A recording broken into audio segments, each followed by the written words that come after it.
Ja, liebe YouTube-Freunde, willkommen im Kunsthandel Stefan Andrewitsch hier in der Stallburggasse 2, wo wir auf 400 Quadratmeter Dutzende Wanduhren, Laternenuhren, Bodenstanduhren, aber auch wie in diesem Fall eine ganz besondere Kommodenuhr Ihnen heute vorstellen dürfen.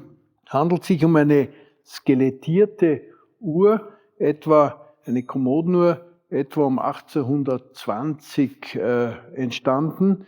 Wir nehmen an, in Nordeuropa, in Skandinavien vielleicht oder Russland, die Eigentümerin, die uns diese Uhr zum Verkauf übergeben hat, hat die Uhr war im diplomatischen Dienst. Ihr Mann hat die Uhr in St. Petersburg erworben vor einigen Jahrzehnten. Eine skelettierte Uhr, graviert Patent, Vibral in Wien, muss nicht in Wien entstanden sein. Sie hat ein großes Bodenrad, einen Scherengang, den man sogar einstellen kann, also eine feinmechanisch, uhrentechnisch hochinteressantes Uhrwerk.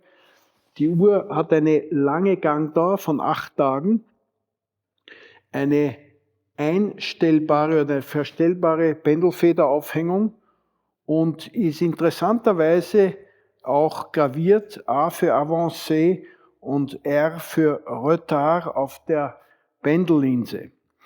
Ja, die Uhr verfügt über den originalen Glassturz und ist in einem sehr, sehr schönen Zustand.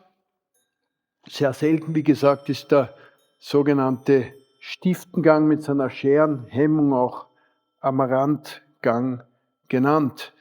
Wenn Sie mehr über diese Uhr erfahren wollen oder sich die Uhr auch in Natura hier in unseren Geschäftsräumen ansehen wollen, freuen wir uns auf Ihren Besuch in der Stallburggasse 2 und wir garantieren Ihnen auch einen kostenlosen Parkplatz für die Dauer von 2 Stunden. Auf Wiedersehen.